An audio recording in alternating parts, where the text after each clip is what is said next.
Hello বন্ধুরা, আমরা চলে এসেছি নতুন আরেকটা ভিডিও নিয়ে। আমি সিদ্ধার্থ। তো বন্ধুরা, আপনারা কেমন আছেন? আশা করছি আপনারা খুব খুব খুব ভালো আছেন। আমি রিনি, আর আপনারা দেখছেন ইন্ডিয়ান কাপল রিয়াকশন প্রো। আর আপনাদের জানাই রমজানের শুভেচ্ছা। সবাইকে রমজানের আন্তরিক শুভেচ্ছা জানিয়ে আজকের ভিডিও শুরু করছি। আর আজকের যে ভিডিওটা আমরা করব সেটা হচ্ছে ডক্টর জাকির নায়েকের একটি ভিডিও, এবং ভিডিওটা হচ্ছে একজন খ্রিশ্চান ভাইয়ের 10টি চ্যালেঞ্জিং প্রশ্নের উত্তর দিচ্ছেন ডক্টর জাকির নায়েক। এবং ডক্টর জাকির নায়েকের এই যে প্রশ্ন উত্তর পর্বগুলো থাকে সেগুলো প্রচণ্ড ইন্টারেস্টিং হয়, কারণ উনি এত সুন্দর ব্যাখ্যা করে বলেন। তো আজকে সেরকমই আর একটা ভিডিও নিয়ে এসেছি, তাই একদম সময় নষ্ট না করে আমরা সোজা চলে যাব ভিডিওতে। আর বন্ধুরা, অরিজিনাল ক্রিয়েটরের লিঙ্ক পেয়ে যাবেন ডেসক্রিপশন বক্সে। অরিজিনাল ক্রিয়েটরকে নিশ্চয়ই সাবস্ক্রাইব করবেন। আমাদের চ্যানেলটা যদি সাবস্ক্রাইব না করে থাকেন তাহলে প্লিজ প্লিজ প্লিজ সাবস্ক্রাইব করুন, আর অনেক অনেক করে শেয়ার করুন। ভিডিওটা যদি আপনাদের ভালো লেগে থাকে একটা লাইক তো নিশ্চয়ই করবেন। ভালো লাগুক খারাপ লাগুক, যে কোনো মতামত কমেন্ট বক্সে নিশ্চয়ই জানাবেন। তাই আর একদম সময় নষ্ট না করে আমরা সোজা চলে যাব ভিডিওতে। হ্যাঁ, তো শেষ অবধি আপনারা ভিডিওটা দেখবেন। So let's start. Okay. Audio Jungle.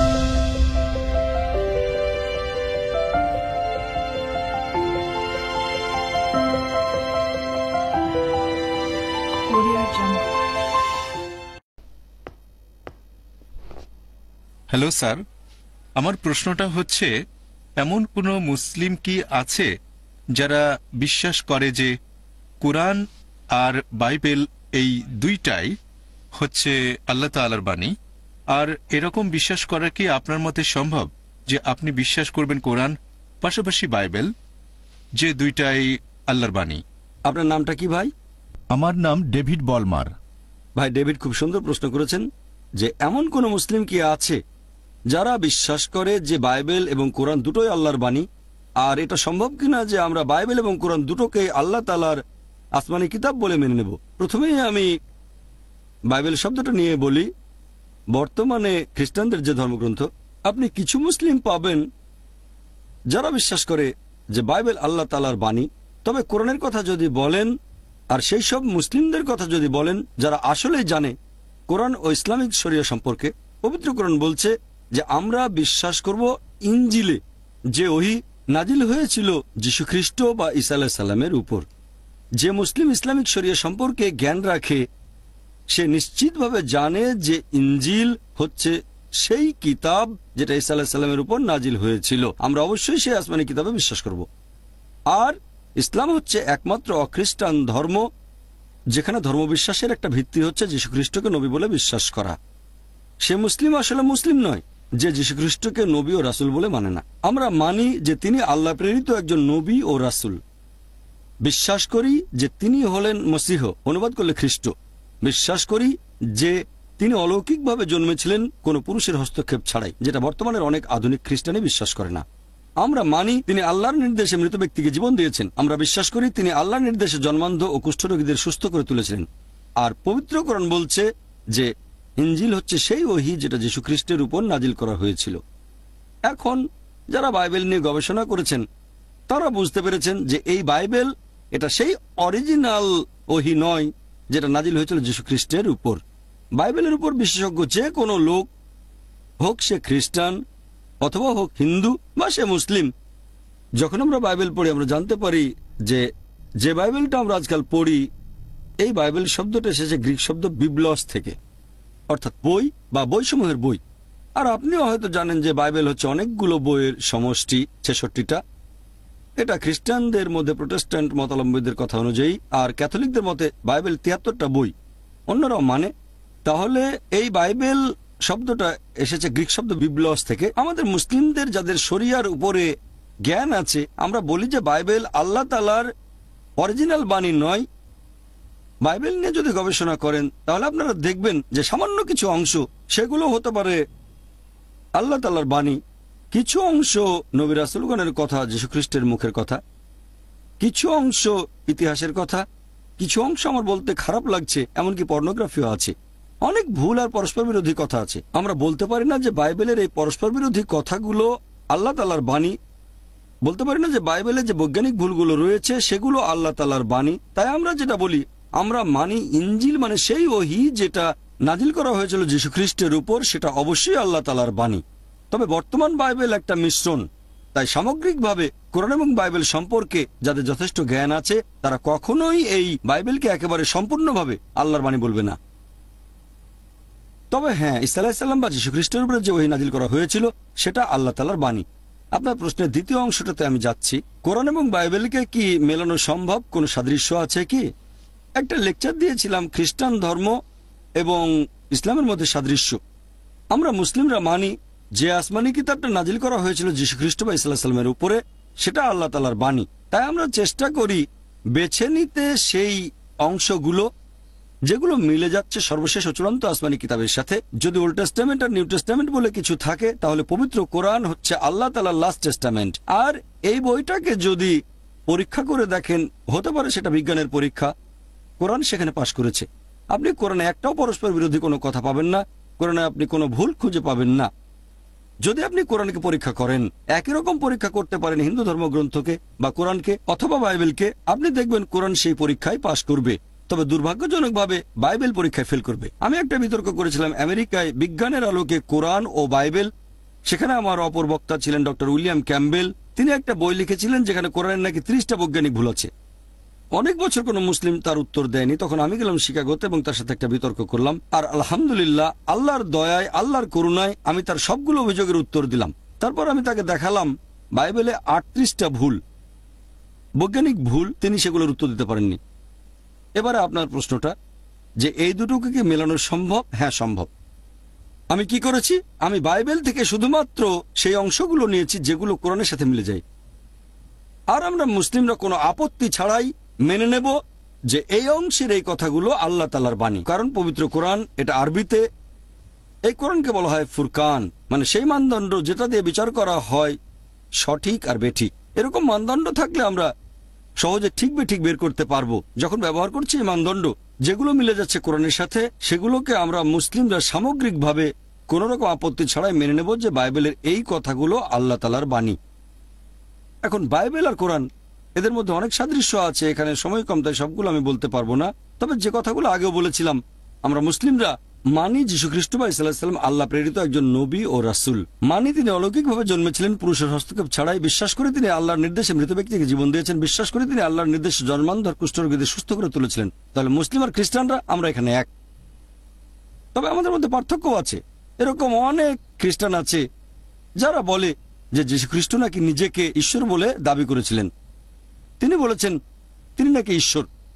সত্যি বলতে, আপনারা যদি বাইবেল পড়েন, এরকম একটা স্পষ্ট করে বলা অনুচ্ছেদও খুঁজে পাবেন না, পরিষ্কার করে বলা একটা কথাও পাবেন না গোটা বাইবেলের মধ্যে যেখানে যীশু খ্রিস্ট বা ঈসা আলাইহিস সালাম নিজেই বলেছেন যে আমি ঈশ্বর অথবা তোমরা আমার উপাসনা করো। কথাটা আবারও বলছি, গোটা বাইবেলে একেবারে স্পষ্ট করে বলা, একেবারে পরিষ্কার করে বলা হয়েছে এরকম একটা অনুচ্ছেদ পাবেন না যেখানে যীশু খ্রিস্ট নিজের মুখে বলেছেন যে আমি ঈশ্বর বা তোমরা আমার উপাসনা করো। সত্যি বলতে, যদি আপনারা বাইবেল পড়েন, যীশু খ্রিস্ট তার নিজের মুখে বলেছেন। এটা হচ্ছে গসপেল অফ জন অধ্যায় নম্বর 14 অনুচ্ছেদ 28। যীশু খ্রিস্ট নিজের মুখে বলেছেন আমার পিতা আমার চেয়ে মহান। গসপেল অফ জন অধ্যায় 10 অনুচ্ছেদ 29, আমার পিতা সবার চেয়ে মহান। গসপেল অফ ম্যাথিউ অধ্যায় 12 অনুচ্ছেদ 28, আমি ঈশ্বরের আত্মার সাহায্যে শয়তানকে তাড়িয়ে দেই। গসপেল অফ লুক অধ্যায় 11 অনুচ্ছেদ 20, আমি ঈশ্বরের আঙ্গুলের সাহায্যে শয়তানকে তাড়িয়ে দিই। গসপেল অফ জন অধ্যায় 5 অনুচ্ছেদ 30, আমি নিজের থেকে কিছুই করতে পারি না, যেমন শুনি সেরকম বিচার করি, আর আমার বিচার ন্যায্য, কারণ আমি নিজের ইচ্ছা পূরণ করি না, আমার পিতার ইচ্ছা পূরণ করি। যদি কেউ বলে আমি নিজের ইচ্ছা পূরণ করি না, আল্লাহর ইচ্ছা পূরণ করি, সে একজন মুসলিম। তাহলে যীশু খ্রিস্ট বা ঈসা আলাইহিস সালাম আল্লাহর কাছে আত্মসমর্পণ করেছিলেন। আর আরবিতে বললে এই ধরনের মানুষকে বলা হয় মুসলিম। যীশু খ্রিস্ট কখনোই নিজেকে ঈশ্বর বলে দাবি করেননি। এটা পরিষ্কার বলা হয়েছে বুক অফ অ্যাক্টসে অধ্যায় নম্বর 2 অনুচ্ছেদ 22, হে ইসরায়েলবাসী, মন দিয়ে শোনো, নাজারেত শহরের যিশু ঈশ্বর কর্তৃক মনোনীত একজন মানুষ তোমাদের মধ্য থেকে। ঈশ্বর তাকে দিয়ে অনেক অলৌকিক কাজ করিয়ে দেখাবেন আর তোমরা তার সাক্ষী থাকবে। ঈশ্বর কর্তৃক মনোনীত একজন মানুষ তোমাদের মধ্য থেকে, সে অনেক অলৌকিক কাজ করে দেখাবে, ঈশ্বর তাকে দিয়ে করাবেন আর তোমরা তার সাক্ষী থাকবে। তাহলে তিনি ছিলেন একজন মানুষ, তবে সেই মানুষকে আল্লাহ তাআলা পাঠিয়েছেন রাসূল হিসেবে মানব জাতির জন্য। আর আপনারা দেখবেন যে যীশু খ্রিস্ট কখনোই নিজেকে ঈশ্বর বলে দাবি করেননি।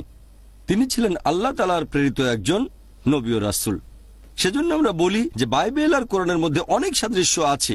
যেমন ধরেন, বাইবেলে বলা হয়েছে পরবর্তীতে একজন রাসূল আসবেন, এবং তার নাম হবে মোহাম্মদ সাল্লাল্লাহু আলাইহি সাল্লাম। অনেক জায়গায় ওল্ড টেস্টামেন্ট আছে, নিউ টেস্টামেন্টও আছে। ওল্ড টেস্টামেন্ট পড়লে দেখবেন বুক অফ ডিউটেরোনমি অধ্যায় 18 অনুচ্ছেদ 18, যে পরবর্তীতে মোহাম্মদ সাল্লাল্লাহু আলাইহি সাল্লাম আসবেন। এরপর আছে বুক অফ ডিউটেরোনমি অধ্যায় 18 অনুচ্ছেদ 19। তারপর বুক অফ আইজায়া অধ্যায় 29 অনুচ্ছেদ 12। এরপর সং অফ সলোমন অধ্যায় 5 অনুচ্ছেদ 16। মোহাম্মদের নাম বলা হয়েছে। আমাদের নবীর কথা নিউ টেস্টামেন্টও আছে। এটা আছে গসপেল অফ জন অধ্যায় 14 অনুচ্ছেদ 16। তারপর গসপেল অফ জন অধ্যায় 15 অনুচ্ছেদ 26। গসপেল অফ জন অধ্যায় 16 অনুচ্ছেদ 7। গসপেল অফ জন অধ্যায় 16 অনুচ্ছেদ 12 থেকে 14, যে সর্বশেষ ও চূড়ান্ত নবী আসবেন মোহাম্মদ সাল্লাল্লাহু আলাইহি সাল্লাম। এ কথা বাইবেলেও আছে। এরকম সাদৃশ্য আছে। বাইবেল পড়লে দেখবেন নামাজের গুরুত্বপূর্ণ একটা অংশ, আমরা মুসলিমরা যখন নামাজ পড়ি তখন সিজদা করি।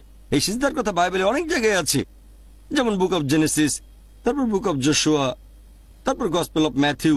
এখানে বলা হয়েছে আল্লাহর নবী রাসূলগণ সিজদা দিয়েছেন আল্লাহর উদ্দেশ্যে যখন তারা নামাজ পড়েছেন। তাহলে দেখবেন যে আমরা মুসলিমরা যেভাবে নামাজ আদায় করি তার প্রধান অংশটার কথা বলা হয়েছে বাইবেলেও। ইসলামের অন্যান্য বিষয় নিয়েও যদি বলি, অজুর কথাও বলা হয়েছে বাইবেলে। আমরা নামাজ পড়ার আগে অজু করি, অজুর কথা আছে বাইবেলে। ইসলাম ধর্মে যাকাতের বিধান আছে, এ কথা বাইবেলেও আছে। বাইবেলে কথাটা এভাবে বলা হয়েছে যে মুক্ত হস্তে দান করো, তাহলে তোমার পাপগুলো মুছে যাবে। এমনকি বাইবেলেও বলা হয়েছে বুক অফ শামস অধ্যায় নম্বর 84 অনুচ্ছেদ 4 থেকে 6 বলা হয়েছে আশীর্বাদ প্রাপ্ত হচ্ছে সেই লোকগুলো যারা ভ্রমণ করে যায় বাক্য উপত্যকায়, অর্থাৎ মক্কা। এছাড়াও আপনি দেখবেন যে ইসলাম ধর্মে অনেক কিছু নিষিদ্ধ করা হয়েছে পবিত্র কোরআনে, আর বাইবেলেও সেগুলোকে নিষিদ্ধ করা হয়েছে। পবিত্র কোরআন বলছে সব মিলিয়ে মোট 4টা জায়গায়, সূরা মাইদা অধ্যায় 5 আয়াত নম্বর 3, সূরা বাকারা অধ্যায় 2 আয়াত 173, সূরা আনাম অধ্যায় 6 আয়াত 145 এবং সূরা নাহাল অধ্যায় 16 আয়াত 115 বলা হয়েছে হুররিমাত আলাইকুমুল মাইতাতু ওয়াদ-দামু ওয়া লাহমুল খিনজির। তোমাদের জন্য হারাম খাদ্য হচ্ছে মৃত পশু, রক্ত, তারপর শূকরের মাংস, আর যেসব পশু জবাই করার সময় আল্লাহ তাআলা ব্যতীত অন্য কারো নাম নেওয়া হয়েছে। এখন সবগুলো জিনিসই এগুলো বাইবেলে নিষেধ করা হয়েছে। বাইবেল পড়লে দেখবেন book of Genesis, book of Leviticus, book of Deuteronomy রক্ত নিষেধ করা হয়েছে। বাইবেলে উল্লেখ করা হয়েছে যে শূকরের মাংস নিষিদ্ধ, বুক অফ ডিউটেরোনমি অধ্যায় 14 অনুচ্ছেদ 8। তারপর বুক অফ আইজায়া অধ্যায় 65 অনুচ্ছেদ 2 থেকে 5। মৃত পশুর মাংসকেও বাইবেলে নিষিদ্ধ করা হয়েছে, বুক অফ অ্যাক্টস অধ্যায় নম্বর 15 অনুচ্ছেদ 29। যে খাবারে আল্লাহ তাআলা ব্যতীত অন্য কোনো নাম নেওয়া হয়েছে সেটাকেও বাইবেলে নিষিদ্ধ করা হয়েছে, বুক অফ অ্যাক্টস অধ্যায় 15 অনুচ্ছেদ 29। কোরআনে যে জিনিসগুলো নিষিদ্ধ তার অনেক কিছুকে বাইবেলে নিষিদ্ধ করা হয়েছে। এরকম সাদৃশ্যগুলো নিয়ে যদি কথা বলেন আপনারা। তারপর শালীনতা, একজন মুসলিম মহিলার যেভাবে পোশাক পরা উচিত, মাথা ঢেকে রাখতে হবে, পুরো শরীর ঢাকা থাকবে, শুধু মুখমণ্ডল আর হাতের কবজি বাদে ঢিলে ঢালা পোশাক পরবে। তারপরে সে বিপরীত লিঙ্গের পোশাক পরবে না। এগুলো হচ্ছে শরিয়ার নিয়ম, আছে পবিত্র কোরআন এবং হাদিসে। একইভাবে বাইবেলে দেখবেন বুক অফ ডিউটেরোনমি অধ্যায় 22 অনুচ্ছেদ 5 বলা হয়েছে যে একজন পুরুষ এমন কোনো পোশাক পরবে না যেটা মহিলারা পরে থাকে। একজন মহিলাও পুরুষের মতো পোশাক পরবে না। যারা এই ধরনের কাজ করে তারা সবাই ঘৃণ্য। তার মানে বিপরীত লিঙ্গের পোশাক পরা বাইবেল অনুযায়ী নিষিদ্ধ। এরপর দেখবেন ফার্স্ট তিমোথী অধ্যায় 2 অনুচ্ছেদ 9 বলা হয়েছে যে মহিলারা পোশাক পরবে শালীনতার সাথে এবং নম্রতার সাথে, ভদ্রতার সাথে। তারা খুব দামি স্বর্ণালঙ্কার বা মণিমুক্তা পরবে না। এরপর আরো আছে ফার্স্ট করিন্থিয়ান্স অধ্যায় নম্বর 11 অনুচ্ছেদ 5 থেকে 7। যে মহিলা ঈশ্বরের কাছে প্রার্থনা করে আর মাথা ঢেকে রাখে না, সে তার মাথাকে অসম্মান করে। তার মাথার চুল কামিয়ে দাও, মাথার সব চুল কাটা হবে। কোরআন বা হাদিসে এমন কোনো কথা নেই যেটা এত কঠিন শালীনতার ব্যাপারে। পবিত্র কোরআনের কোনো আয়াত বা কোনো হাদিস বলছে না যে কোনো মহিলা মাথা না ঢাকলে তার চুল কামিয়ে দাও, তবে এই কথা বাইবেলে আছে। শালীনতার ব্যাপারে আরেকটা কথা, যদি আপনারা মামেরই কোনো ফটোগ্রাফ দেখেন, আল্লাহ তার উপর সন্তুষ্ট হন। তিনি যেভাবে পোশাক পরেছেন মুসলিম মহিলারা ঠিক সেভাবেই পোশাক পরে, পুরো শরীর ঢাকা থাকবে, শুধু মুখমণ্ডল আর হাতের কবজি বাদে। যদি নানদেরকে দেখেন এভাবে আপনারা দেখবেন যে এরকম অনেক সাদৃশ্য আছে খ্রিস্টানদের বাইবেল আর আমাদের কোরআনের মধ্যে। আমার একটা লেকচার খ্রিস্টান ধর্ম এবং ইসলামের মধ্যে সাদৃশ্য, সেখানে আমি বলেছি খ্রিস্টান বলতে যদি তাদের বোঝায় যারা যীশুখ্রিস্টের নির্দেশগুলো মেনে চলে, তাহলে মুসলিমরা আমরা খ্রিস্টানদের চেয়ে আরো বেশি খ্রিস্টান। কারণ এই কথাগুলো বাইবেলে আছে। বাইবেল বলছে মদ পান করো না, বুক অফ এফিসিয়েন্স অধ্যায় 5 অনুচ্ছেদ 18, বুক অফ প্রভার্বস অধ্যায় 20 অনুচ্ছেদ 1, যে মদ পান করো না। আমরা মুসলিমরা করি না। বেশিরভাগ খ্রিস্টান মদ পান করে। যীশু খ্রিস্টের খাতনা দেওয়া হয়েছিল 8 দিন বয়সে। গসপেলের কথা অনুযায়ী আমরা মুসলিমরা খাতনা করি, বেশিরভাগ খ্রিস্টানরা করে না। খ্রিস্টান বলতে যদি তাদের বোঝানো হয় যারা যীশু খ্রিস্টের নিয়মগুলো মেনে চলে, তাহলে আমি বলবো যে মুসলিমরা আমরা খ্রিস্টানদের চেয়ে আরো বেশি খ্রিস্টান। এখন আপনার প্রশ্নের উত্তর হচ্ছে যে পুরো বাইবেল আল্লাহ সুবহানাহু ওয়া তাআলার বাণী নয়। দ্বিতীয় প্রশ্ন, হ্যাঁ কিছু সাদৃশ্য আছে, আর আমরা মনে করি যে বাইবেলের অংশ বিশেষ হচ্ছে আল্লাহর বাণী। আমাদের খুঁজে বের করতে হবে সেই অংশগুলো কোথায়, যাচাই করব পবিত্র কোরআন দিয়ে। তারপর ইনশাআল্লাহ মুসলিম আর খ্রিস্টান আমরা এক হতে পারবো। আশা করি উত্তরটা পেয়েছেন। আপনি যদি আরো প্রশ্ন করতে চান করতে পারেন। ধন্যবাদ। অনেক উত্তর শুনে ভালো লেগেছে। আমি কোরআনের উপর বিশেষজ্ঞ নই, আপনি বিশেষজ্ঞ। তবে কোরআনের ইংরেজি অনুবাদ পড়েছি। আমি যা পড়েছি সেখান থেকেই আপনাকে একটা প্রশ্ন করছি। আমি কোরআনের ইংরেজি অনুবাদ পড়েছি, যেখানে বলা হয়েছে তাওরাত, জবুর, ইনজিল এইগুলো তো আল্লাহর আসমানি কিতাব, তাই না? কয়েক জায়গায় আছে যে কেউ আল্লাহ তাআলার কথাকে বদলাতে পারবে না। আরেক জায়গায় বলা হয়েছে যে নবী মুহাম্মদ সাল্লাল্লাহু আলাইহি সাল্লাম তাকে বলা হয়েছে তোমার যদি দ্বিধা থাকে, তোমাকে আমি যে জিনিসগুলো দেখাচ্ছি তাহলে যাও জিজ্ঞাসা করো তাদের কাছে যারা কিতাবগুলো পড়েছে তোমার পূর্বে। আমার মনে হয়েছে এরা ইহুদি আর খ্রিস্টানরা। তাই কোরআনের এই আয়াতগুলো দেখে আমার মনে হয়েছে যদি তারা জবুর আর ইনজিল আল্লাহর বাণী হয়ে থাকে, আর কেউ সেগুলো বদলাতে পারবে না। আর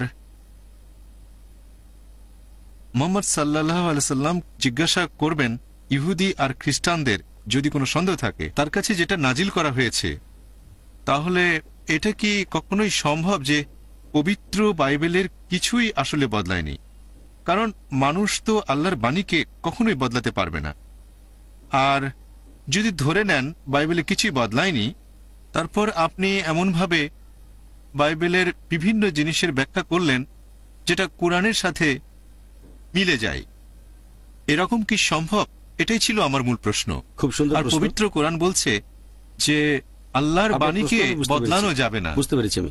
তাহলে এটা কিভাবে সম্ভব যে বাইবেলের কথাগুলো বদলে গেছে? খুব সুন্দর প্রশ্ন ভাই ডেভিড, খুব সুন্দর প্রশ্ন করেছেন। 1 নম্বর পয়েন্ট, আমি কোরআনের উপর বিশেষজ্ঞ নই, সামান্য একজন ছাত্র। কোরআন এবং বাইবেলের উপর বিশেষজ্ঞ নই আমি। আপনি এখানে কোরআনের 3টা আয়াতের কথা বলেছেন, আর আমার তো মনে হচ্ছে আপনি এখানে বিশেষজ্ঞ। কোরআনের 3টা না, আয়াত বলেছেন। আমি আসলে কোনো বিশেষজ্ঞ নই ভাই, আপনি পবিত্র কোরআনের 3টা জায়গার কথা বলেছেন, আমি সেগুলো বলছি। একটা হচ্ছে কোরআন বলছে যে তাওরাত, তারপর জাবুর, ইনজিল আল্লাহর বাণী, 1 নম্বর পয়েন্ট। 2 নম্বর পয়েন্ট, আপনি বললেন যে আল্লাহ তাআলার বাণীকে বদলানো যাবে না।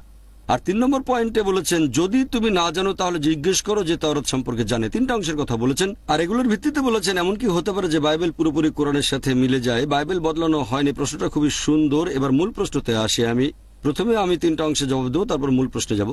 1 নম্বর পয়েন্ট, পবিত্র কোরআনে এই কথা বলা হয়েছে অনেকগুলো জায়গায় যে তাওরাত, জাবুর, ইনজিল আর কোরআন হচ্ছে আল্লাহর বাণী। আপনার প্রথম অংশ পুরোপুরি সঠিক। 1 নম্বর পয়েন্ট, এগুলো হচ্ছে আল্লাহ তাআলার আসমানি কিতাব। তাওরাত নাজিল হয়েছিল নবী মুসা আলাইহিস সালামের উপর, জাবুর নবী দাউদের উপর, ইনজিল যীশু খ্রিস্ট বা ঈসা আলাইহিস সালামের উপর, এবং কোরআন শেষ আসমানি কিতাব নাজিল হয়েছিল সর্বশেষ ও চূড়ান্ত নবী মুহাম্মদ সাল্লাল্লাহু আলাইহি সাল্লামের উপর। 1 নম্বর পয়েন্ট। 2 নম্বর পয়েন্ট, আপনি বলেছেন যে আল্লাহর বাণীকে বদলানো যাবে না। এটা বলা হয়েছে সর্বশেষ ও চূড়ান্ত ওহীর ব্যাপারে। যদি আপনি কোরআন পড়েন আর কোরআন সম্পর্কে সামগ্রিকভাবে না জানেন, তারপর একটা অংশ পড়লেন, আপনি ভুল বুঝতে পারেন। এই আয়াত যে আল্লাহর বাণীকে বদলানো যাবে না, এটা বলা হয়েছে সর্বশেষ ও চূড়ান্ত কিতাব এই পবিত্র কোরআনের ব্যাপারে। অনেক জায়গায় আছে, অনেক জায়গায় এরকম অনেক আয়াত। তবে আমি এটা কেন বললাম, কারণ কোরআন পরিষ্কারভাবে বলছে, সূরা বাকারা অধ্যায় নম্বর 2 আয়াত নম্বর 106, কোরআন বলছে যা কিছু অবতীর্ণ হয়েছে আমি সেগুলোকে কোনোভাবে বিস্তৃত হতে দেব না, বরং প্রতিস্থাপন করব তার সমমানের বা উত্তম কিছু দিয়ে। তাহলে আল্লাহ বলছেন আগে যেসব আসমানি কিতাব এসেছে, আগে যেসব নিদর্শন দেখিয়েছেন, সেগুলোকে প্রতিস্থাপন করা হবে সমমানের বা উত্তম কিছু দিয়ে। আর সর্বশেষ আসমানি কিতাব কোরআন, আল্লাহ বলেছেন সূরা মাইদা অধ্যায় 5 আয়াত নম্বর 3 যে এটাই চূড়ান্ত, এর পরে ইসলামে কোনো কিছু যোগ বা বিয়োগ করা যাবে না। তাহলে এই সর্বশেষ আসমানি কিতাবের পরে আল্লাহর এই বাণীর কোনো কিছু বদলানো যাবে না। পরিষ্কার হয়েছে? আল্লাহর বাণী বদলানো যাবে না, এটা বলা হয়েছে কোরআনের ব্যাপারে। এখন মনে করেন ক্লাস 10-এর ছাত্রদের আমি বললাম এটা হচ্ছে স্কুলের শেষ ক্লাস। আমি বলছি ক্লাস 10-এর কথা। কেউ যদি ভুল করে মনে করে যে ক্লাস 5 বা 6-এর কথা বলছি, তার সেটা ভুল ধারণা। স্কুলের শেষ ক্লাস হচ্ছে বোম্বেতে, ভারতে। বাইরের দেশে হয়তো 11 বা 12 এভাবে বদলে যেতে পারে। তাহলে আমি যদি বলি স্কুলের শেষ ক্লাস হচ্ছে ক্লাস 10, বললাম তোমরাই সর্বশেষ ক্লাস, কথা বলছি ক্লাস 10 ছাত্রদের সাথে। কেউ টেপ রেকর্ডারের কথা শুনে ভাবলো ক্লাস 6ই হচ্ছে সর্বশেষ ক্লাস, সেটা হবে তার ভুল ধারণা। আল্লাহর যে বাণীটাকে বদলানো যাবে না, কারণ অনেক আয়াতে আছে আল্লাহ প্রতিস্থাপন করবেন। কেন প্রতিস্থাপন করবেন? যুক্তি দিয়ে দেখেন। অনেকে আমাকে জিজ্ঞেস করে প্রথমে কেন তাওরাত নাজিল করা হলো না, তারপর জাবুর, তারপর ইনজিল, সর্বশেষ কোরআন একেবারে প্রথমে কেন কোরআন আসলো না? অনেকটা যেন ছেলে বাবাকে বলছে আমি ডাক্তার হতে চাই, তুমি আমাকে সরাসরি মেডিকেল কলেজে ভর্তি করে দাও। না বাবা, প্রথমে যেতে হবে প্রি প্রাইমারি স্কুলে, তারপর প্রাইমারি স্কুলে, এরপর সেকেন্ডারি স্কুলে, তারপর যাবে কলেজে, হায়ার সেকেন্ডারি, এরপরে মেডিকেল কলেজে পড়তে পারবে। বিভিন্ন স্টেজ। সরাসরি মেডিকেল কলেজে ভর্তি করলে কিছুই বুঝবে না। একইভাবে আল্লাহ তাআলা হলেন আমাদের সৃষ্টিকর্তা, তিনি জানেন কোনটা কখন নাজিল করতে হবে। তাই মানুষের বৈশিষ্ট্যের উপর নির্ভর করে সেটাই নাজিল করেছেন যেটা সেই সময়ে সেই লোকদের জন্য প্রয়োজন ছিল। আল্লাহ সুবহানাহু ওয়া তাআলা খুব ভালো করে জানতেন যে 1400 বছর আগে ছিল সবচেয়ে শ্রেষ্ঠ সময়, সর্বশেষ ও চূড়ান্ত আসমানি কিতাব নাজিলের জন্য নাজিল করেছেন। তাহলে আগের অনেক নিয়ম ছিল আলাদা। মূল যে আইনটা তাওহীদ, আল্লাহর একত্ববাদ, নামাজ আদায় করা, মূল আইন একই রকম ছিল। তবে তার বেশ কিছু খুঁটিনাটি অন্যান্য বিষয় এগুলোর বদল হয়েছে। চূড়ান্ত বিষয়গুলো পবিত্র কোরআনে বলা হয়েছে, এটার পরে নতুন কিছু যোগ বা বিয়োগ করা যাবে না। আল্লাহ বলেছেন সূরা মাইদা অধ্যায় 5 আয়াত নম্বর 3, এই দিন আমি তোমাদের দিনকে পূর্ণ করলাম, তোমাদের জন্য মনোনীত করলাম ইসলামকে, তোমাদের প্রতি আমার অনুগ্রহ করলাম সম্পূর্ণ। কথা বদলানো যাবে এটা পবিত্র কোরআনের ব্যাপারে, আল্লাহর অন্যান্য আসমানি কিতাবগুলোর ব্যাপারে না। 2 নম্বর পয়েন্ট, পবিত্র কোরআনে বলা হয়েছে তিনি বদলে দেবেন, প্রতিস্থাপন করবেন। 3 নম্বর পয়েন্ট, আল্লাহ বলেছেন সূরা নিসা অধ্যায় 4 আয়াত নম্বর 82, أفلا يتدبرون القرآن ولو كان من عند غير الله لوجدوا فيه اختلافا كثيرا। তারা কি অনুধাবন করে না এটা যদি আল্লাহ ব্যতীত অন্য কারো কাছ থেকে আসতো তাহলে সেখানে অনেক অসঙ্গতি থাকতো। আল্লাহ এখানে চ্যালেঞ্জ করেছেন, যদি মনে করো এটা আল্লাহর কাছ থেকে আসেনি তাহলে মাত্র একটা অসঙ্গতি বের করে দেখাও। যদি বের করতে পারেন আল্লাহর বাণী নয়। এবার তৃতীয় অংশে আসছি। আপনি আপনার প্রশ্নে বলেছেন আল্লাহ বলেছেন নবী মুহাম্মদকে তুমি যদি না জানো তাহলে ইহুদিদের ধর্মগ্রন্থগুলো দেখো। এটা ভুল ধারণা। এখন আমি বুঝতে পারছি যে আপনি কোরআনের কিছু অংশ পড়েছেন, কোনো বিশেষজ্ঞ নন। 3 নম্বর প্রশ্নের ভিত্তিতে এখানে আসলে আল্লাহ বলেছেন নবী মুহাম্মদকে তুমি এই কথা বলবে ইহুদি আর খ্রিস্টানদের যদি বিশ্বাস না করো তোমাদের ধর্মগ্রন্থ দেখো। আল্লাহ এটা নবী মুহাম্মদের উদ্দেশ্যে বলছেন না। আল্লাহ বলছেন নবী মুহাম্মদকে যে তুমি বলো ইহুদিদের, বলো খ্রিস্টানদের এই আইনে যদি বিশ্বাস না করো তাহলে তোমাদের ধর্মগ্রন্থ দেখো। কেন? কারণ এটা হচ্ছে লাস্ট টেস্টামেন্ট। এখানকার কিছু অংশ ছিল ওল্ড টেস্টামেন্টে আর নিউ টেস্টামেন্টে। যেহেতু এটা আল্লাহর সর্বশেষ আসমানি কিতাব, এখানে তাওরাত এবং ইনজিলের কিছু অংশ আছে। তাহলে নবী মুহাম্মদ সাল্লাল্লাহু আলাইহি সাল্লামকে আল্লাহ বলেছেন তুমি ইহুদি আর খ্রিস্টানদের বলো যদি এই কথাগুলো না মানো, তোমরা যদি শূকরের মাংস খাওয়া থেকে বিরত না থাকো তাহলে দেখো বাইবেলে বুক অব ডিউটেরোনমি অধ্যায় 14 অনুচ্ছেদ 8, বুক অব লেভিটিকাস অধ্যায় 11, বুক অব আইজায়া অধ্যায় 65 অনুচ্ছেদ 2 থেকে 5। আমি রেফারেন্স দিচ্ছি, এমন না যে এভাবে বলতে হবে। এভাবে বলে আমি আসলে আপনাদের সাহায্য করছি, কারণ গোটা বাইবেল খুঁজতে গেলে 1 ঘন্টাও লাগতে পারে, 2 ঘন্টাও লাগতে পারে, কিন্তু আমি রেফারেন্স দিলে 2 মিনিট লাগবে। যদি আপনি বাইবেলের সূচিপত্র ব্যবহার করতে জানেন, যদি আপনাকে বলি বুক অব ডিউটেরোনমি অধ্যায় 14 অনুচ্ছেদ 8, যদি না জানেন যে ডিউটেরোনমি 5ম বই, শেষের ইন্ডেক্সে খুঁজবেন ডি, সেখানে পাবেন পৃষ্ঠা নম্বর, সেখানে যান। ডিউটেরোনমি পেয়ে গেলে অধ্যায় 14 পাবেন, প্রত্যেক পৃষ্ঠা নম্বর আছে, প্রত্যেক অধ্যায় নম্বর আছে, অনুচ্ছেদ 8-এ যাবেন। যদি এভাবে রেফারেন্স না বলি তাহলে আপনি সূত্র খুঁজবেন, একটু চেষ্টা করলে পেয়ে যাবেন। শুকরের মাংস পোর্ক পি দিয়ে খোঁজেন, পেতে পারেন নাও পেতে পারেন, এটা পরিস্থিতির উপর নির্ভর করবে।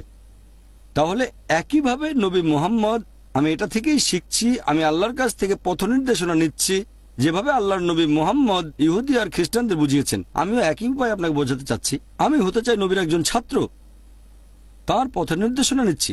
তাহলে একইভাবে নবীও বলেছেন, যেমন ধরেন একইভাবে যীশু খ্রিস্ট বা ঈসা আলাইহিস সালামও এটা বলেছেন।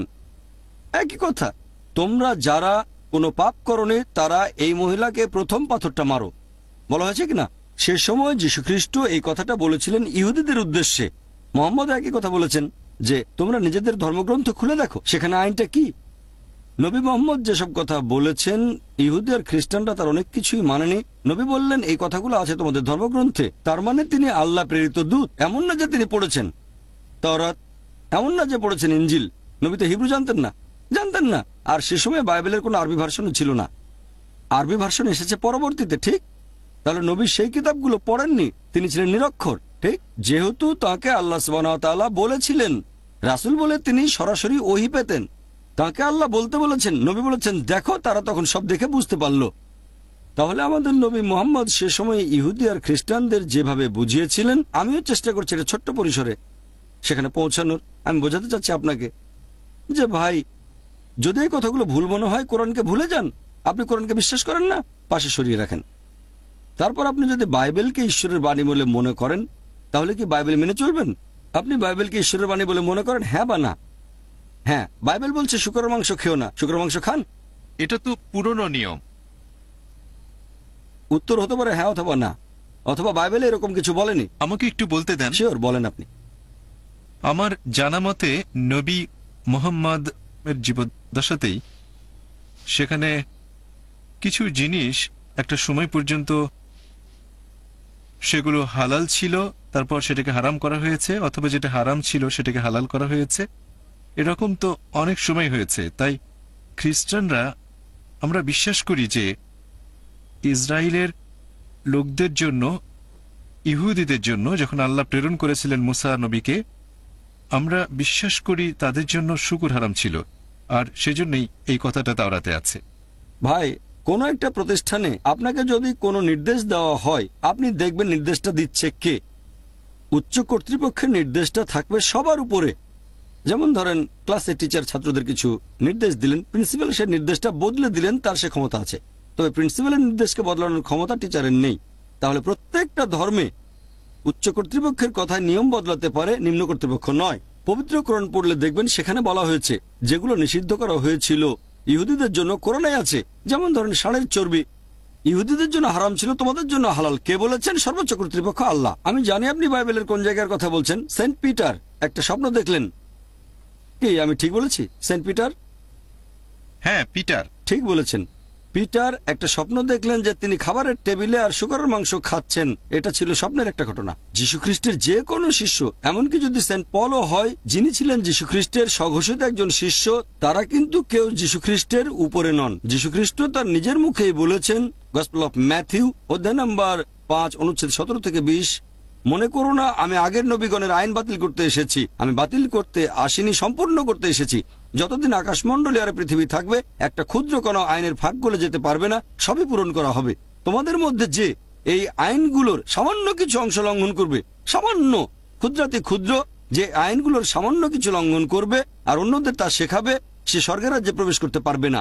আর যে আইনগুলো মেনে চলবে, অন্যদেরও শেখাবে, সে স্বর্গের রাজ্যে প্রবেশ করবে। যদি না তোমাদের ন্যায়নিষ্ঠতা লেখক আর ফরিসীদের ন্যায়নিষ্ঠতার চেয়ে বেশি হয়, তাহলে তোমরা কোনোভাবেই স্বর্গের রাজ্যে প্রবেশ করতে পারবে না। তাহলে যীশুখ্রিস্ট তার নিজের মুখেই বলেছেন, আগের নবীদের আইন বাতিল করতে আসিনি, সম্পূর্ণ করতে এসেছি। একটা ক্ষুদ্র কণাও আইনের ভাগ গলে যেতে পারবে না, সবই পূরণ করা হবে। তোমাদের মধ্যে যদি কেউ একটা আইন ভাঙে, একেবারে ক্ষুদ্রাতি ক্ষুদ্র, সে স্বর্গের রাজ্যে প্রবেশ করতে পারবে না। এই কথাগুলো এভাবে পাবেন রেড লেটার বাইবেলে। রেড লেটার বাইবেলে আপনি আশা করি চেনেন। রেড লেটার বাইবেলের নাম শুনেছেন?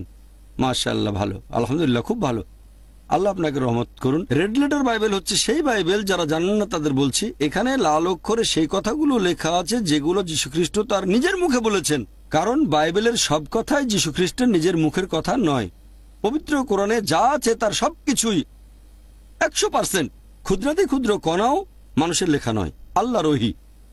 আর রেড লেটার বাইবেলে যে কথাগুলো ঈশ্বরের বাণী নিউজ পেপারে ছাপালে, সেটা হবে মাত্র একটা পৃষ্ঠা, খুব বেশি হলে 2টা কলাম, সামান্য পার্সেন্টেজ। এগুলো আছে নিউ টেস্টামেন্টে, ওল্ড টেস্টামেন্টে কিছু নেই। আর নিউ টেস্টামেন্টে প্রধানত গসপেলগুলোতে আছে, এবারে সামান্য কিছু আছে অ্যাক্টসে, সামান্য। আপনারাও বুঝতে পারবেন এটা গোটা বাইবেলের খুব সামান্য একটা পার্সেন্টেজ।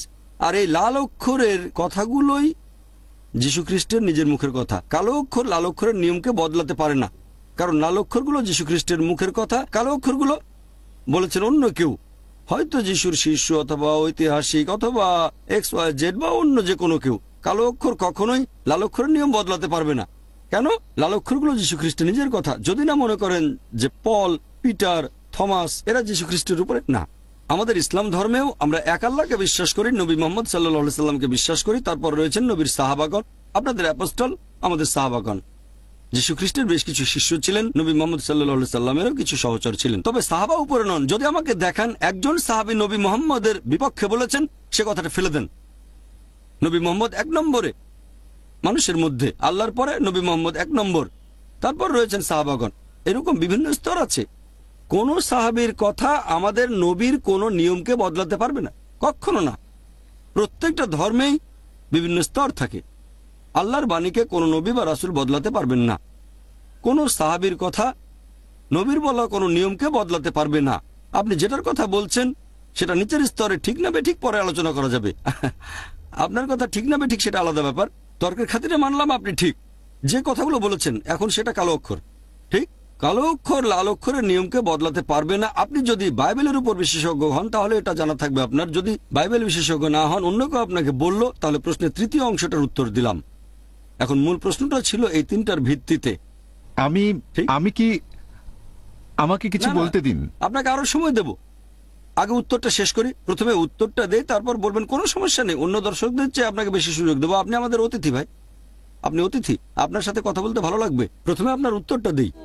তৃতীয় প্রশ্নের পরে আপনি বলেছিলেন এটা কি হতে পারে না যে কোরআন দিয়ে পরীক্ষার দরকার কি, বাইবেল তো সঠিক আর কোরআন ভুল। আপনি ঠিক মুখে বলেননি কোরআন ভুল, ভদ্রভাবে বলেছেন, আমারও পছন্দ হয়েছে। আমি জানি আপনি মুখে বলেননি, তবে বলেছেন বাইবেল সঠিক কোরআনের সাথে তুলনা করলে। কোরআনের সাথে তুলনা মানে সঠিকের সাথে বেঠিকের তুলনা, তাহলে সঠিক মানবো, আমিও একমত। তবে বাইবেল সঠিক কিনা সেটাই প্রশ্ন। একটা লেকচার দিয়েছিলাম কোরআন কি আল্লাহর বাণী, আর যে মানুষটা নিরপেক্ষ থাকে সে হয়তো কোরআন সম্পর্কে কিছুই জানে না, সেখানে লেকচারের পরে প্রশ্ন উত্তর পর্ব ছিল, সব মিলিয়ে প্রায় 4 ঘন্টার মতো। একজন নিরপেক্ষ লোক সেটা দেখলেই বুঝবেন আমি যুক্তি দিয়ে প্রমাণ করেছি, যুক্তি বুদ্ধি আর বিজ্ঞান দিয়ে, যে কোরআন আসলে আল্লাহর বাণী। আরো একটা লেকচার বাইবেল কি আল্লাহর বাণী, এখানে একই যুক্তি খাটিয়েছি। বাইবেলে অনেক পরস্পর বিরোধী কথা আছে, আমি বলতে চাচ্ছি না। একটা আর্টিকেলের কথা অনুযায়ী 50,000-এর বেশি ভুল, আমি সে কথা বলছি না। আমিও এই ব্যাপারে একটা আর্টিকেল পড়েছিলাম। আপনি কোনটা পড়েছেন আমি জানি না। আমি মুসলিমদের সব বইকে সঠিক বলে মনে করি না। যদি সেটা হয় কোরআন, তাহলে আমি মানবো, পাশে দাঁড়িয়ে থাকবো। অন্য কোনো বইয়ের ব্যাপারে মানতে পারি, নাও মানতে পারি, হয়তো কিছু অংশ মানবো, কিছু অংশ মানবো না। প্রথমে সর্বোচ্চ কর্তৃপক্ষ, 1 নম্বরে কোরআন। আমি বই লিখলাম, এই কোরআন সেই বইয়ের চেয়ে উপরে, 1 নম্বরে কোরআন, তারপরে আছে আমাদের নবীর সহিহ হাদিস। এবার আপনার প্রশ্নে আসি। যদি সাধারণ যুক্তি ব্যবহার করেন বিজ্ঞান, তাহলে দেখবো বাইবেলে অনেক বৈজ্ঞানিক ভুল আছে। আমি এখানে কয়েকটার কথা বলছি, সময় কম তাই বিস্তারিত বলতে পারছি না। যেমন ধরেন বাইবেলে বলা হয়েছে গসপেল অফ ম্যাথিউ অধ্যায় নম্বর 4 অনুচ্ছেদ 8 যে পৃথিবী সমতল। তারপর আছে বুক অফ জেনেসিস অধ্যায় নম্বর 1 অনুচ্ছেদ 16 থেকে 19, সেখানে বিশ্বজগৎ সৃষ্টির কথা বলা হয়েছে যে প্রথমে আলো ছিল না, ঈশ্বর আলো স্থাপন করলেন প্রথম, দ্বিতীয়, তৃতীয় দিন। এরপর বলা হয়েছে যে চতুর্থ দিনে সর্বশক্তিমান ঈশ্বর সৃষ্টি করলেন সূর্য আর নক্ষত্র, কিন্তু আলো সৃষ্টি হয়েছে প্রথম দিনে। এটা অযৌক্তিক যে আলোর উৎস সৃষ্টি হয়েছে পরে আর আলো এসেছে আগে। যদি আমি বলি একটা বাল্ব বানিয়েছি, সুইচ অন করলাম, তারপর আলো জ্বললো, কিন্তু যদি বলি আলো এসেছে প্রথম দিনে, দিনের প্রথম দিকে, আর বাল্ব জ্বালানো হয়েছে চতুর্থ দিনে, লোকে ভাববে আমি বিজ্ঞান সম্পর্কে জানি না। এছাড়াও বলা হয়েছে পৃথিবী সৃষ্টি করা হয়েছিল তৃতীয় দিনে আর গাছপালা, কিন্তু সূর্য সৃষ্টি হয়েছে চতুর্থ দিনে। এখন পৃথিবী সূর্যের একটা অংশ, বিজ্ঞান বলছে ঠিক একটা অংশ তৃতীয় দিনে আর সূর্য এসেছে পরে, এটা অবৈজ্ঞানিক। এছাড়াও বাইবেলে দেখবেন বুক অফ জেনেসিসে অধ্যায় নম্বর 1 অনুচ্ছেদ 16 থেকে 19 বলা হয়েছে সর্বশক্তিমান ঈশ্বর 2টো আলো সৃষ্টি করলেন, বড় আলো সূর্য দিনকে শাসন করবে আর ছোট যে আলোটা চাঁদ রাতকে শাসন করবে। আর অরিজিনাল ভাষাতে যেভাবে বর্ণনা করা হয়েছে মনে হবে এটা চাঁদের নিজস্ব আলো। পবিত্র কোরআন বলছে সূরা ফুরকান অধ্যায় 25 আয়াত নম্বর 61 যে সূর্যের আলো তার নিজস্ব আলো আর চাঁদের আলো হচ্ছে প্রতিফলিত আলো। যখন বিজ্ঞানীরা পড়েন পবিত্র কোরআন আর বাইবেল, তারা কোরআনের সাথে একমত হবেন, বাইবেলের সাথে নয়। চাঁদের আলো তার নিজস্ব আলো নয়। আগেকার দিনে কয়েকশো বছর আগে মানুষ মনে করত চাঁদের আলো তার নিজস্ব আলো। এখন আমরা জানি চাঁদের আলো তার নিজস্ব আলো নয়, এটা প্রতিফলিত আলো। এভাবে আমরা একের পর এক অনেক ভুল বের করতে পারি। এরকম কয়েকশো বৈজ্ঞানিক ভুল আছে। ওই বিতর্কের সময়টা কম ছিল আর এখানে সময়টা আরো কম। বাইবেলের 38টা বৈজ্ঞানিক ভুলের কথা বলেছিলাম ডক্টর উইলিয়াম ক্যাম্বেলকে, আমার দেখা সবচেয়ে সেরা খ্রিস্টান বক্তা বিজ্ঞান আর বাইবেলের উপর। ঠিক, তিনিও একজন মেডিকেল ডাক্তার, তারপর পিএইচডি। তিনি খুব বিখ্যাত লোক বা বিখ্যাত ছিলেন। আর সেই সময় অনেক আমেরিকানকে দেখেছি যখন তারা কোনো মুসলিমকে ফাঁদে ফেলতে চায় তখন এই বইটা দেখায়, দেখো কোরআনে কত বৈজ্ঞানিক ভুল আছে, বাইবেলে কোনো বৈজ্ঞানিক ভুল নেই। যে মানুষগুলো এই ব্যাপারটা সম্পর্কে জানে না হয়তো শুনে মুগ্ধ হবে অথবা উত্তর দিতে পারবে না। তাই আমি এখান থেকে গেলাম শিকাগোতে, আমেরিকার শিকাগোতে, সেখানে একটা বিতর্ক করলাম আলহামদুলিল্লাহ, আর আল্লাহর দয়ায় সেখানে আমি সফল হয়েছিলাম। সেটা আপনি দেখতে পারবেন ইনশাল্লাহ। এই বিতর্কের একটা ভিডিও সিডি আপনাকে দেওয়া হবে। এছাড়াও খ্রিস্টান ও ইসলামের সাদৃশ্য, সেজন্য আমি বলবো যে এটা কি সম্ভব, এটা কি হতে পারে বাইবেল বদলায়নি? হ্যাঁ, অবশ্যই হতে পারে, তবে এই বাইবেল না। আপনি বুঝতে পারবেন যখন দেখবেন যে বাইবেলের মধ্যে অনেক গাণিতিক ভুল আছে। যোগ করে দেখবেন বাইবেলে ভুল আছে। গাণিতিক ভুল মানে একই কথা বলা হয়েছে দুই জায়গায়, কিন্তু সংখ্যা আলাদা, পরস্পর বিরোধী। এখানে 2000, ওখানে 3000, অনেক ভুল, একটা না, অনেক কিছু সংশোধন করা যায়। আমি জানি যদি 10,000 ভুল বের করা হয় হয়তো 50% বা 80% সংশোধন করা যাবে, তবে কয়েকশো ভুল কিছু করা যাবে না। আমি সেগুলো পড়েছি। কয়েকশো ভুল আপনি সব ধরনের যুক্তি খাটালেও হবে না। আমি সেগুলোকে যাচাই করে দেখেছি। মাশাআল্লাহ, আমি অনেক দেশে গেছি, কথা বলেছি যারা বিশেষজ্ঞ। আমি বিশেষজ্ঞ নই, সামান্য ছাত্র। এখন এই অংশগুলোকে সংশোধন করা যাবে না। অনেক বৈজ্ঞানিক ভুল, তারপর ঐতিহাসিক ভুল। আমরা যদি আল্লাহর দেওয়া এই মাথাটা ব্যবহার করি আর যাচাই করে দেখি তাহলে এটা মানতে পারবো না যে বাইবেল আল্লাহর বাণী। যদি কোরআনকে যাচাই করি তাহলে মানবো। এজন্য আপনি দেখবেন আমার ক্যাসেট ইনশাল্লাহ। এবার চাইলে আপনি আবার প্রশ্ন করতে পারেন। কয়েকটা জিনিস পরিষ্কার করতে চাচ্ছি। আমি আপনার সাথে বিতর্ক করতে চাচ্ছি না। করতে পারেন, কোনো সমস্যা নেই। আমি করতে পারবো না কারণ আপনি অনেক জানেন। আমি কোনো বিতর্ক করতে চাচ্ছি না। আমি আসলে চাচ্ছি শিখতে। আমার ধারণা এখানে সবাই এসেছেন জানতে আল্লাহ সম্পর্কে। তাহলে আমি আপনার কাছ থেকে শিখলাম বা আপনি আমার কাছ থেকে শিখলেন, সেটাই ভালো। আর আমি আপনাদের সবার উদ্দেশ্যেই বলছি, ব্যক্তিগতভাবে আমি শুকরির মাংস খাই না শ্রদ্ধা দেখানোর জন্য। তবে আমার মনে হয় লাল অক্ষরে হয়তো কারণটা বলা আছে পবিত্র বাইবেলে যে এখানকার খ্রিস্টানরা কেন এটা করছে। কারণটা হয়তো শুধুই কালো অক্ষর না। আর ঈসা আলাইহিস সালামও এই কথাও বলেছেন, মানুষ মুখে যে খাবার গ্রহণ করে সেটা তার আত্মাকে দূষিত করতে পারে না, তবে আমাদের মনের মধ্যে পাপে ভরা যে চিন্তাগুলো আসে সেগুলো আমাদের আত্মাকে দূষিত করে। আর যেহেতু হযরত ঈসা আলাইহিস সালাম এই কথাগুলো বলেছেন, আমরা খ্রিস্টানরা মনে করি তিনি সব খাবারকে হালাল করেছেন। তোমরা যে খাবার খাও সেটা তোমাদের আত্মাকে দূষিত করতে পারে না। তাহলে আপনি এটার সাথে একমত নাকি যে বাইবেলের লাল অক্ষরে কারণটা বলা হয়েছে যে খ্রিস্টানরা কেন এটা মনে করে যে মুসা নবীর সময়ে আল্লাহ শুকরের মাংস নিষিদ্ধ করেছিলেন আর পরবর্তীতে হযরত ঈসা আলাইহিস সালাম সেটাকে করে দিলেন হালাল তার অনুসারীদের জন্য? তাহলে আমি বলি, আমি আপনার সঙ্গে একমত। আপনি বিতর্ক করতে চাচ্ছেন না, আমিও বিতর্ক করতে চাচ্ছি না, শিখতে চাচ্ছি। যদি আমাকে বোঝাতে পারেন যে আমি ভুল কোনো কথা বলেছি তাহলে আমি নিজেকে তখনই শুধরে নেব। যদি বুঝতে পারি সেটাই সত্যি তাহলে মেনে নেব। একটা উদাহরণ দিচ্ছি। ধরেন ভুল করে বললাম 2 + 2 = 5। না ভাই, 2 + 2 = 5 না, 4 হবে। আমাকে প্রমাণ করে দেখালেন, ধন্যবাদ ভাই। বলবো জাযাকাল্লাহ, আল্লাহ আপনাকে পুরস্কার দিন, আমরা সেটা মেনে নেব। তবে আমি বললাম 2 + 2 = 4, আরেকজন বলল না 5, তখন তাকে বলবো 2 + 2 = 4, 5 হবে না, আপনি ভুল করছেন। আমি তাকে শুধরে দেব, যার কথা সঠিক সেটাই মেনে নেব। এবার আপনার প্রশ্নে আসি। খুব সুন্দর যুক্তি যে বাইবেলে আছে যীশু খ্রিস্ট বলেছেন তোমরা যে খাবার খাও সেটা তোমাদের আত্মাকে দূষিত করে না, দূষিত করে মনের চিন্তা। আমি তর্কের খাতিরে আপনার কথাটা মানলাম, তাহলে সেটা পরস্পর বিরোধী হবে। আগে যেটা বলেছিলাম গসপেল অফ ম্যাথিউ অধ্যায় নম্বর 5 অনুচ্ছেদ 17 থেকে 20, ভেবো না আমি নবীগণের আইন বাতিল করতে এসেছি, এটা তাহলে ভুল। তার মানে যীশু খ্রিস্ট মিথ্যে কথা বলছেন। নাউজুবিল্লাহ, আল্লাহ ক্ষমা করুন, আমরা এই কথা মানি না। তিনি মিথ্যে বলতে পারেন না। যদি আপনি আইনের সামান্য অংশ লঙ্ঘন করেন, আইন কি? শুকরের মাংস খাবেন না। যখন এরকম দুটো বক্তব্য থাকবে আমরা দুটোই মেনে চলার চেষ্টা করব। তার মানে অন্যান্য যেসব খাবার খাচ্ছেন সমস্যা নেই, তবে শুকরের মাংস খাবেন না। কেন? কারণ গসপেল অফ ম্যাথিউ অধ্যায় 5 অনুচ্ছেদ 17 থেকে 20 বলা হয়েছে আইনের সামান্য ক্ষুদ্রতম অংশ লঙ্ঘন করা যাবে না। একই কথা আছে কোরআনে। কোরআনে এরকম অনেক আয়াত আছে যেখানে বলা হয়েছে যে এই খাবারগুলো হারাম।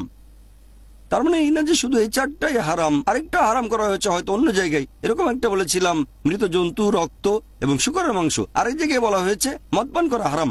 এখন আপনি কোরআনের মাত্র একটা আয়াত নিয়ে বলতে পারবেন না যে এটা সম্পূর্ণ ইসলাম।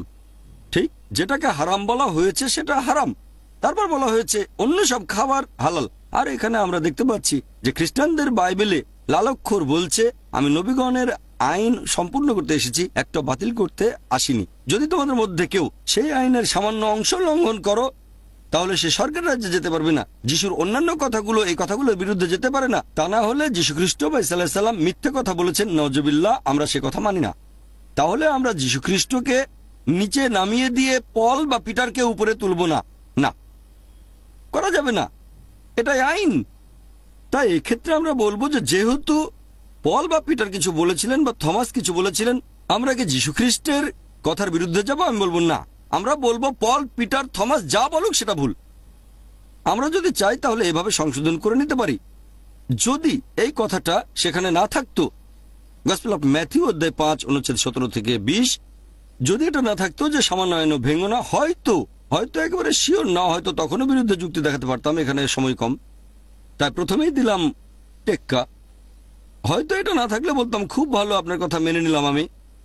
কিন্তু যেহেতু অনুচ্ছেদ আছে, গসপেল অফ ম্যাথিউ অধ্যায় 5 অনুচ্ছেদ 17 থেকে 20, যদি তোমাদের মধ্যে কেউ সামান্য আইন লঙ্ঘন করে তাহলে সে স্বর্গের রাজ্যে প্রবেশ করতে পারবে না। তার মানে পারবেন না, কোন অবস্থাতে না। সেটা পল বলুক অথবা থমাস বলুক বা পিটার বলুক বা অন্য যে কেউ বলুক, বুঝতে পারছেন? যুক্তি খাটালে আপনি সেটা বুঝতে পারবেন।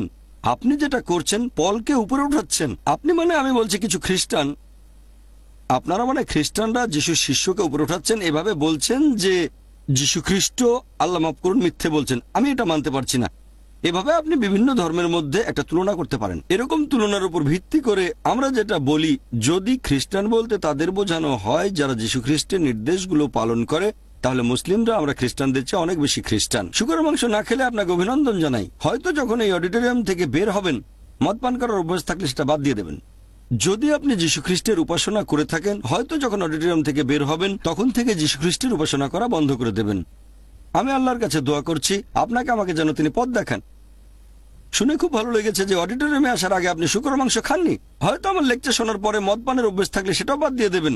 যদি আপনি যীশু খ্রিস্টের উপাসনা করে থাকেন, হয়তো অডিটোরিয়াম থেকে বের হয়ে উপাসনা করবেন না, কারণ আপনাকে প্রমাণ দেখিয়েছি। অথবা যেতে পারেন আপনার স্টাডি রুমে অথবা কোনো লাইব্রেরিতে, রেফারেন্সগুলো চেক করবেন। তারপর দেখবেন যে হ্যাঁ, ওই লোকটা যে কথাগুলো বলেছিল, ওই যে হালকা পাতলা লোকটা, মাথায় টুপি, চশমা, হালকা দাড়ি, হ্যাংলা পাতলা, সে রেফারেন্স দেয়। লোকটা যা বলেছিল তা ঠিক। আজকে থেকে যীশু খ্রিস্টের উপাসনা করবো না, তারপরে তাকে শ্রদ্ধা করব, তাকে ভালোবাসবো, তাকে সম্মান করব। আমি পড়ে দেখবো বাইবেল, যেখানে আছে পরবর্তীতে একজন নবী আসবেন, তার নাম হবে নবী মোহাম্মদ সাল্লাল্লাহু আলাইহি সাল্লাম। আমি সেই বই পড়ে দেখবো। এভাবে আমরা সবাই সত্যের কাছাকাছি আসবো। আল্লাহর কাছে দোয়া করছি আপনাকে আমাকে যেন তিনি পথ দেখান। আশা করি উত্তরটা পেয়েছেন। আপনাকে অনেক ধন্যবাদ। আপনাকেও ধন্যবাদ।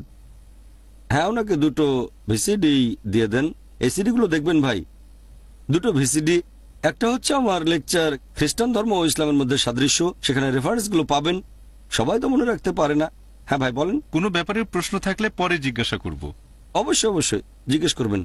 ওয়া আখিরি দাওয়ানা আলহামদুলিল্লাহি রাব্বিল আলামিন। প্রচণ্ড সুন্দর একটা ভিডিও, প্রচণ্ড ভালো একটা ভিডিও।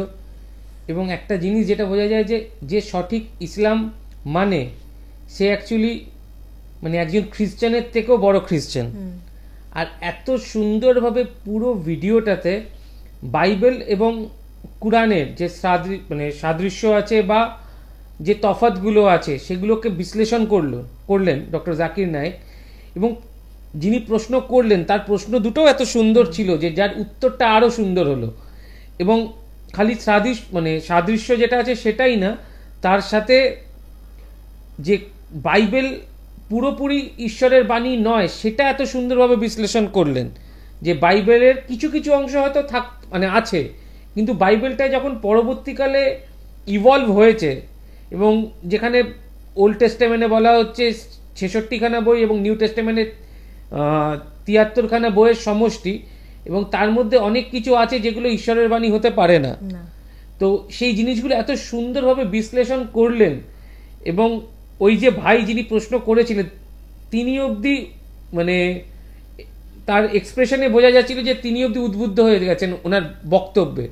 মানে এত সুন্দর ভাবে উনি বোঝান, একটা জিনিস জানাটা বড় কথা না, যেটা আমি জানি সেটা আরেকজনকে বোঝানো, সেই যে ক্ষমতাটা ডক্টর জাকির নায়েকের আছে এবং এত সুন্দরভাবে তিনি বোঝান, সত্যিকারে মানে হ্যাটস অফ, মানে ওনাকে শ্রদ্ধা করা ছাড়া কোনো উপায় নেই। প্রচণ্ড সুন্দর একটা ভিডিও সাক্ষী থাকলাম, খুব সুন্দর একটা ভিডিও। আশা করছি মানে এই ভিডিওটা তো খারাপ লাগার কোনো প্রশ্ন ওঠেই না, মানে আশা করছি প্রচণ্ড ভালো লেগেছে ভিডিওটা আপনাদের। যদি ভিডিওটা ভালো লেগে থাকে একটা লাইক তো নিশ্চয়ই করবেন, ভালো লাগুক খারাপ লাগুক যে কোনো মতামত কমেন্ট বক্সে নিশ্চয়ই জানাবেন। আর আমাদের চ্যানেলটা সাবস্ক্রাইব না করলে প্লিজ প্লিজ প্লিজ সাবস্ক্রাইব করুন আর অনেক অনেক করে শেয়ার করুন। Thank you. Thank you.